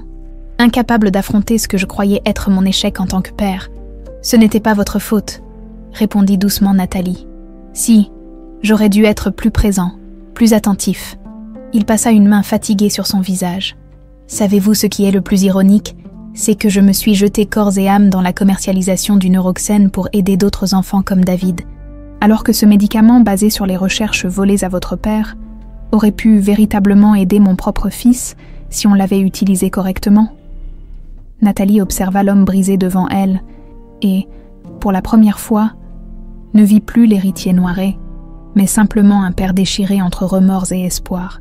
« Il n'est pas trop tard », murmura-t-elle en posant doucement sa main sur la sienne. « Demain, nous redonnerons à David sa dignité et à votre père la justice qu'il mérite. » Vincent entrelaça ses doigts aux siens. « Pourrez-vous jamais me pardonner, Nathalie, pour tout ce que ma famille a fait subir à la vôtre ? Je suis venue ici pour me venger, » admit-elle. « Mais quelque chose a changé. David m'a appris que la haine ne guérit rien, et vous, » elle s'interrompit, surprise par l'intensité de ses propres émotions. « Et moi ?» encouragea-t-il doucement. « Vous m'avez montré qu'on peut choisir de ne pas être défini par son nom ou son passé. » Leurs regards se croisèrent. Chargé de non-dits, lentement, presque timidement, Vincent se pencha vers elle. Leurs lèvres n'étaient plus qu'à quelques centimètres quand la porte s'ouvrit brusquement sur Damien. « Désolé d'interrompre, » dit-il précipitamment. « Mais nous avons un autre problème. Juliette vient de quitter discrètement le manoir avec une mallette. Et j'ai surpris une conversation téléphonique de ma mère. Elle semble avoir découvert que je ne suis pas celui que je prétends être. » Vincent et Nathalie se séparèrent, rappelés brutalement à la réalité de leur situation précaire. « La confrontation risque d'avoir lieu plus tôt que prévu », conclut sombrement Vincent. Dehors, un éclair déchira le ciel, suivi du grondement du tonnerre. Une tempête approchait, métaphore parfaite pour le drame qui se préparait au manoir Noiret. L'aube du jour de la célébration se leva sur un ciel tourmenté. Des nuages d'orage persistants semblaient hésiter à quitter la région, comme s'ils attendèrent le dénouement du drame qui se préparait au manoir Noiret. Fidèle à leur plan, David joua parfaitement son rôle. Lorsque le DR Fontaine vint l'examiner au matin, l'enfant feignit une léthargie profonde, répondant à peine aux stimuli, ses yeux fixant le vide avec une conviction qui aurait pu tromper même Nathalie si elle n'avait pas été dans la confidence. « Parfait », murmura Fontaine en ajustant la cravate de David. « Ce soir, tous verront la vérité sur ton état. Finis cette mascarade de progrès miraculeux. » Dès que le médecin quitta la chambre, David se redressa, un sourire espiègle illuminant son visage habituellement sérieux. « J'ai réussi », s'exclama-t-il. Sa parole étonnamment claire ce matin-là. « Tu as été incroyable », le félicita Nathalie en sortant de sa cachette dans la salle de bain attenante. Un véritable acteur. Ils passèrent les heures suivantes à répéter discrètement leur plan. Derrière la porte verrouillée, David s'exerçait avec son déambulateur spécial, un prototype léger que Nathalie avait conçu en s'inspirant des croquis laissés par son père. « Tu te souviens de ce que tu dois faire ?» demanda-t-elle une dernière fois. « Attendre le signal de papa », récita David en faisant quelques pas hésitants mais déterminés. « Me lever quand il parlera de moi, marcher jusqu'à lui. Et si tu te sens trop fatigué, m'arrêter, ne pas avoir peur, vous serez là. » Nathalie l'embrassa sur le front. Émue par son courage. « Nous serons tous là pour toi, après ce soir. Plus personne ne pourra jamais te faire du mal. » La réception commença à 19h précise. Le manoir Noiret s'était métamorphosé en un écrin de luxe éblouissant. Des lustres en cristal projetaient leur lumière dorée sur les invités en tenue de soirée. Hommes politiques, investisseurs, célébrités, journalistes scientifiques, venus célébrer le demi-siècle d'existence d'une entreprise devenue emblématique de la réussite française, dans le grand salon transformé en salle de réception, Valérie Noiret trônait, impériale dans sa robe de soirée bleu nuit, recevant les hommages comme une reine ses sujets. À ses côtés, le déheur, Fontaine, inhabituel dans son smoking, affichait un sourire satisfait, son regard reptilien scrutant la foule comme pour repérer d'éventuelles menaces. De Vincent, point de trace encore, il avait informé sa mère qu'il ferait une entrée tardive avec une surprise spéciale, un prétexte qui semblait avoir éveillé la méfiance de Valérie, mais qu'elle n'avait pu rejeter sans éveiller les soupçons. Nathalie, élégante dans une simple robe noire que Vincent avait insisté pour lui offrir, se tenait discrètement près de l'entrée, observant les interactions. Damian était posté stratégiquement près du podium où les discours seraient prononcés, feignant de s'intéresser à une conversation sur les marchés boursiers tout en surveillant les mouvements de Valérie. À 20h30, un mouvement à l'entrée principale attira l'attention générale. Vincent Noiret fit son apparition, superbe dans son costume sur mesure, poussant le fauteuil roulant de David. L'enfant, vêtu d'un petit costume marine qui soulignait sa pâleur, gardait la tête baissée, jouant parfaitement son rôle de jeune garçon diminué. Des murmures parcoururent l'assemblée. La plupart des invités n'avaient jamais vu l'héritier Noiret, soigneusement tenu à l'écart des regards. Certains échangèrent des regards embarrassés. Ne sachant comment réagir face à ce handicap exhibé dans ce qui était censé être une soirée de célébration, Valérie s'avança vivement vers son fils, son sourire figé trahissant sa contrariété. « Qu'est-ce que cela signifie ?» siffla-t-elle à voix basse. « Nous avions convenu que David n'apparaîtrait que brièvement pendant ton discours. J'ai pensé qu'il méritait de profiter un peu de la fête, » répondit calmement Vincent. « Après tout, c'est aussi son héritage que nous célébrons ce soir. » Le regard de Valérie se posa sur David, s'assurant qu'il était bien dans l'état léthargique prévu. Satisfaite par ce qu'elle voyait, elle se détendit légèrement. « Très bien, mais n'oublie pas ton discours à 21h précise. » Les journalistes attendent avec impatience l'annonce de notre nouveau partenariat avec Santé Globale. Vincent acquiesça, poussant doucement le fauteuil de David vers Nathalie qui les attendait. « Tout est prêt, » murmura-t-il en l'atteignant. « Le déambulateur est caché derrière le podium, » confirma-t-elle. Damian a les documents et les vidéos prêts à être projetés. Et Juliette, aucun signe d'elle pour l'instant, mais la sécurité est en alerte. Ils échangèrent un regard chargé de tension et d'espoir mêlés. Dans moins d'une heure, tout serait révélé, ou tout serait perdu. Le temps sembla s'étirer interminablement alors que les invités dînaient et conversaient, inconscients du drame qui couvait. Puis, à 21h précises, un léger tintement de verre annonça le début des discours officiels. Valérie prit la parole en premier, retraçant avec emphase l'histoire glorieuse de l'entreprise fondée par son défunt mari. Elle évoqua les défis surmontés, les succès accumulés, insistant particulièrement sur le neuroxène, cette molécule révolutionnaire qui a changé la vie de millions de patients souffrant de troubles neurologiques. Nathalie sentit son cœur se serrer à ces mots. Cette molécule, c'était l'œuvre de son père, volée puis pervertie par les Noiret. Lorsque vint le tour de Vincent, un silence expectatif s'abattit sur l'assemblée. Le PDG s'avança vers le podium avec une lenteur délibérée, son regard balayant la salle comme pour graver chaque visage dans sa mémoire. 50 ans, commença-t-il d'une voix forte et claire. Un demi-siècle de Noiret Pharmaceutical, une success story française, comme on aime à le dire. Il marqua une pause calculée, mais toute réussite a son prix, et parfois, Ce prix est payé par les plus innocents. Des murmures confus parcoururent l'assistance. Ce n'était pas le discours convenu. Célébrant l'innovation et annonçant de nouveaux partenariats, Valérie se redressa sur sa chaise, son visage se durcissant à côté d'elle. Fontaine pâlit visiblement. « Ce soir, je voudrais vous parler de 2 histoires, » poursuivit Vincent, imperturbable. Celle d'un brillant scientifique nommé Marc Delaunay, dont les recherches révolutionnaires ont été volées avant qu'il ne meure dans des circonstances mystérieuses. Il laissa planer un silence lourd. Et celle d'un petit garçon, mon fils, David, dont l'état a été délibérément aggravé par ceux-là même qui étaient censés prendre soin de lui. Valérie se leva brusquement, mais Damien apparut comme par magie à ses côtés, lui bloquant discrètement le passage. « Pendant des années, j'ai fermé les yeux, » continua Vincent. Sa voix vibrant d'émotions contenues. « J'ai choisi de croire ce qu'on me disait, de ne pas poser de questions, jusqu'à ce qu'une jeune femme extraordinaire entre dans nos vies et ouvre les yeux de mon fils et les miens. » Son regard se posa sur Nathalie qui se tenait près de David, leurs mains jointes. Cette jeune femme, Nathalie Roux, ou devrais-je dire Nathalie Delaunay, est la fille du scientifique dont les recherches ont bâti la fortune des Noiret.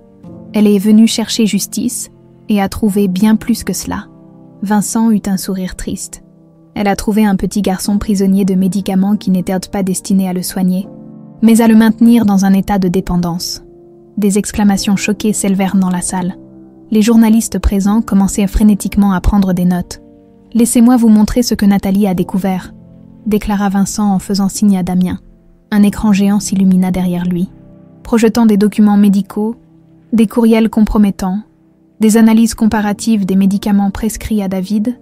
Les preuves étaient accablantes, méthodiquement présentées. « Mon fils n'est pas l'enfant diminué qu'on vous a fait croire », continua Vincent, sa voix s'élevant avec passion. « Il est brillant, courageux et capable de bien plus que ce que quiconque, moi y compris, n'avait imaginé. » Il se tourna vers David, toujours immobile dans son fauteuil. « David, mon fils, montre-leur qui tu es vraiment. » Un silence assourdissant tomba sur l'assemblée. Nathalie s'approcha discrètement. Glissant le déambulateur spécial devant l'enfant, lentement, avec une détermination qui fit monter les larmes aux yeux de nombreux spectateurs, David se redressa, ses petites mains s'agrippèrent fermement aux poignets du déambulateur et, dans un effort visible mais maîtrisé, il se mit debout. Puis, un pas après l'autre, il commença à avancer vers son père. Des applaudissements spontanés éclatèrent, rapidement transformés en ovations. « Non !» s'écria Valérie, se dégageant de l'emprise de Damien. « C'est une mascarade. Ce garçon est incapable de... »« De quoi, mère ?» l'interrompit froidement Vincent. « De marcher, de parler, d'avoir une vie normale, c'est ce que vous vouliez nous faire croire, n'est-ce pas, pour maintenir votre contrôle sur lui, sur moi, sur l'entreprise ?» Damien s'avança alors, rejoignant son frère sur l'estrade. Un hoquet de stupeur collectif accueillit sa déclaration. « Pour ceux qui ne me reconnaissent pas, je suis Damien Noiret, censé être mort depuis 5 ans dans un accident d'alpinisme. » Son regard acéré se posa sur sa mère. Un accident qui n'en était pas un, tout comme celui qui a coûté la vie à Marc Delaunay, tout comme celui qui a aggravé l'état de David. Valérie vacilla, son visage déformé par une fureur qui transcendait la simple colère humaine. Elle ressemblait à une déesse antique confrontée à la rébellion de ses créatures. « Ingrat !» hurla-t-elle, perdant toute contenance. « Tout ce que j'ai fait, je l'ai fait pour préserver notre nom, notre héritage. Un héritier noir et déficient était inacceptable, il aurait dû disparaître dans cet accident. » Un silence horrifié accueillit cet aveu. Même Fontaine s'écarta d'elle, comme pour se dissocier de cette folie. Au milieu de ce chaos, David atteignit enfin son père, qui le souleva dans ses bras avec une fierté immense. Les photographes immortalisèrent la scène. Les journalistes s'empressaient de rapporter l'incroyable rebondissement de la soirée. Une détonation déchira soudain l'air, suivie de hurlements. Juliette se tenait à l'entrée de la salle, un pistolet à la main, son visage déformé par une rage désespérée. « Tu as tout ruiné !» cria-t-elle à Vincent. « Nous avions un accord, des millions. Et maintenant ?» Un second coup de feu retentit. Mais cette fois, c'était un agent de sécurité qui avait tiré, désarmant Juliette, qui s'effondra en hurlant, blessée à l'épaule, dans la confusion qui suivit. Personne ne remarqua immédiatement la petite bougie décorative que Juliette avait renversée en tombant. La flamme lécha avidement la tenture en soie, se propageant avec une rapidité terrifiante le long des draperies anciennes jusqu'au plafond en bois verni du manoir. En quelques minutes à peine, ce qui devait être une soirée de révélation et de justice se transformait en cauchemar de feu et de fumée. L'incendie se propagea avec une rapidité terrifiante à travers le manoir centenaire. Les invités se précipitèrent vers les sorties, créant un chaos de cris et de bousculades. Au milieu de cette panique, Vincent serrait David contre lui, cherchant désespérément une issue à travers la fumée qui s'épaississait. « Par ici !» cria Damien, guidant son frère vers une porte latérale moins encombrée. Nathalie les suivait de près quand un cri attira son attention. Dans un coin de la salle, Valérie Noiret gisait au sol, une poutre enflammée tombée en travers de ses jambes. Malgré la haine qu'elle éprouvait pour cette femme, Nathalie hésita. Pouvait-elle réellement l'abandonner à une mort certaine ? « Nathalie, viens !» appela Vincent, déjà près de la sortie. « Il y a votre mère !» répondit-elle en pointant vers Valérie. Le visage de Vincent se durcit, pendant un instant terrible. Nathalie crut qu'il allait simplement tourner les talons, mais il confia David à Damien. « Emmène-le dehors, nous vous rejoignons. » Avant que Vincent puisse la rejoindre. Un craquement sinistre résonna au-dessus de leur tête. Une partie du plafond s'effondra entre eux, coupant toute possibilité de retour en arrière. « Nathalie !» hurla Vincent, sa voix étouffée par le rugissement des flammes. « Partez !» cria-t-elle en retour. « Je trouverai une autre sortie !» malgré la chaleur infernale et la fumée qui lui brûlait les poumons. Nathalie s'approcha de Valérie, la vieille femme, consciente mais incapable de bouger, la fixait avec un mélange de haine et d'incrédulité. « Pourquoi ?» articula-t-elle difficilement. « Pourquoi m'aider, après tout ce que... »« Parce que je ne suis pas comme vous », répondit simplement Nathalie en tentant de dégager la poutre.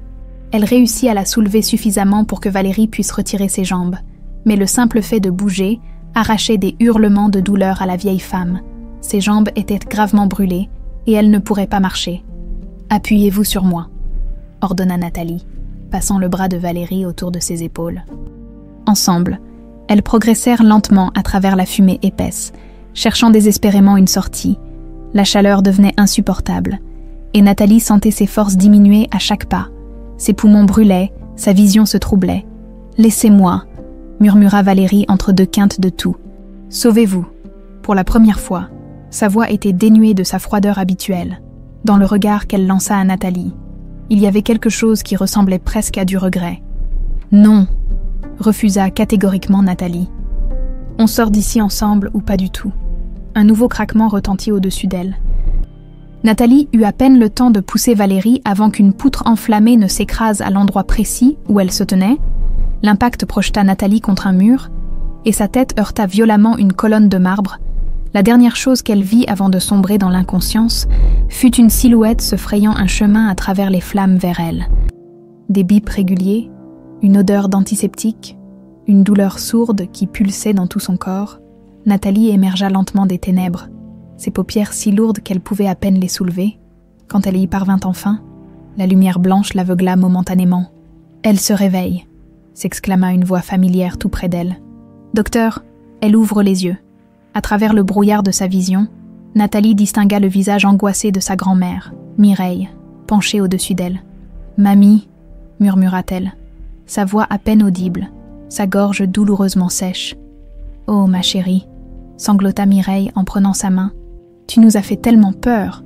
Nathalie tenta de se redresser mais fut arrêtée par une vive douleur. Elle réalisa alors qu'elle était couverte de bandages, des tubes et des fils la reliaient à diverses machines médicales. « David !» articula-t-elle avec effort. « Vincent, ils vont bien !» assura Mireille. « Le petit est venu te voir tous les jours. Il joue même du piano pour toi, tu sais. Il dit que tu peux l'entendre, même dans ton sommeil. » « Combien de temps ? 2 semaines, répondit doucement sa grand-mère. Tu as inhalé beaucoup de fumée. Et tes brûlures. Les médecins n'étaient pas optimistes au début.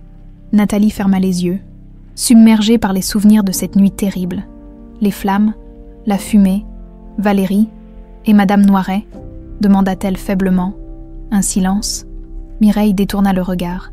Elle a survécu, physiquement du moins, mais son esprit... Les médecins parlent de choc traumatique profond. Elle est dans une clinique spécialisée. Le DR, Fontaine, y a été transféré aussi. Après son arrestation, il semblerait qu'il ait choisi de collaborer avec la justice en échange d'une réduction de peine. La porte de la chambre s'ouvrit soudain, laissant entrer une petite silhouette qui se précipita vers le lit. « Nathalie !» s'exclama David, son visage rayonnant de joie. « Tu es réveillée ?» Derrière lui, Vincent apparut, son expression passant de l'inquiétude au soulagement en voyant Nathalie consciente. Leurs regards se croisèrent, chargés d'émotions trop intenses pour être exprimées par des mots. « Les médecins disaient que tu pourrais ne jamais te réveiller », murmura David, en prenant précautionneusement sa main. « Mais je savais que si, je leur disais tous les jours. »« Comment pouvais-tu en être si sûre ?» demanda Nathalie, émue. « Parce que tu m'as appris, » répondit-il avec une simplicité désarmante. « L'amour véritable ne renonce jamais, n'abandonne jamais. » Ces mots, qu'elle lui avait répétés pendant leur séance de thérapie, lui revenaient de maintenant comme un cadeau inestimable. Des larmes coulèrent silencieusement sur ses joues. Vincent s'approcha du lit, tenant quelque chose dans sa main. « J'ai quelque chose qui vous appartient », dit-il doucement, en lui tendant un objet familier, le médaillon de son père. « On l'a retrouvé dans les décombres », expliqua-t-il. Comme s'il avait attendu votre retour. Il y eut un moment de silence chargé d'émotion, puis Vincent poursuivit. « Pendant que vous vous battiez pour survivre, Damien et moi avons pris certaines décisions. Nous avons créé la fondation Marc Delaunay pour la recherche neurologique. Elle sera officiellement inaugurée dès que vous serez suffisamment rétablie pour y assister en tant que présidente. »« Présidente », répéta Nathalie. Incrédule. « C'est le moins que nous puissions faire », affirma Vincent. « La fondation financera des recherches indépendantes sur les thérapies alternatives pour les troubles neurologiques, avec un accent particulier sur les approches que vous avez développées avec David. » Mireille serra la main de sa petite fille. « Ton père serait si fier, ma chérie. » 6 mois plus tard, Nathalie se tenait devant l'assemblée réunie pour l'inauguration officielle de la fondation Marc Delaunay. Les cicatrices sur ses bras et son cou étaient encore visibles. Mais elles s'estompaient progressivement, tout comme les souvenirs douloureux de cette nuit fatidique. Dans l'assistance, David, désormais élève dans une école ordinaire avec un soutien adapté, attendait son tour pour monter sur scène. Il allait jouer un morceau de piano qu'il avait composé spécialement pour l'occasion, une mélodie qu'il avait intitulée « Renaissance ». À ses côtés, Vincent suivait le discours de Nathalie avec une fierté évidente. Leur relation avait évolué lentement, prudemment, chacun portant encore les blessures du passé, mais choisissant chaque jour de les transcender par l'amour et le pardon. « Mon père croyait que la science devait servir l'humain dans sa globalité », déclarait Nathalie, sa voix forte malgré les séquelles respiratoires de l'incendie. « Pas seulement traiter les symptômes, mais permettre une véritable renaissance de la personne. C'est ce que nous nous efforcerons de faire ici, en son honneur. » Dans une clinique psychiatrique de la banlieue lyonnaise, Valérie Noiret regardait la cérémonie retransmise à la télévision. Ses yeux, tantôt lucides, tantôt perdus dans des abîmes connus d'elle seule, reflétèrent les fantômes d'un empire qu'elle avait construit puis perdu. Lorsque David monta sur scène pour jouer sa composition, un sourire étrange passa sur le visage de Valérie. « Il joue comme Marc », murmura-t-elle, avant de retomber dans son mutisme habituel. La musique de David résonnait au-delà des murs de la fondation, au-delà des frontières de la haine et de la vengeance. Chaque note racontait une histoire de courage, de persévérance, de pardon. Ce soir-là, en rentrant dans leur nouvelle maison, une demeure chaleureuse et lumineuse aux antipodes du sinistre manoir Noiret, Nathalie observa David qui s'était endormi sur le canapé. Épuisé par les émotions de la journée, Vincent vint s'asseoir près d'elle, entourant ses épaules d'un bras protecteur. « Tu sais ce qui est le plus extraordinaire » dit-il doucement. « Ce n'est pas que David ait appris à marcher ou à jouer du piano, c'est qu'il nous ait appris à nous, à vivre véritablement. » Nathalie appuya sa tête contre son épaule. Son médaillon brillant doucement dans la lumière tamisée du salon. « Le véritable miracle » murmura-t-elle, c'est que l'amour puisse fleurir même dans les endroits les plus inattendus, entre les personnes les plus improbables, car au-delà des trahisons, des vengeances et des blessures, ce qu'ils avaient redécouvert ensemble, cette famille improvisée, née non du sang mais du cœur, était la preuve vivante que les liens les plus forts sont ceux que l'on choisit de créer, jour après jour, par-delà les obstacles que la vie place sur notre chemin,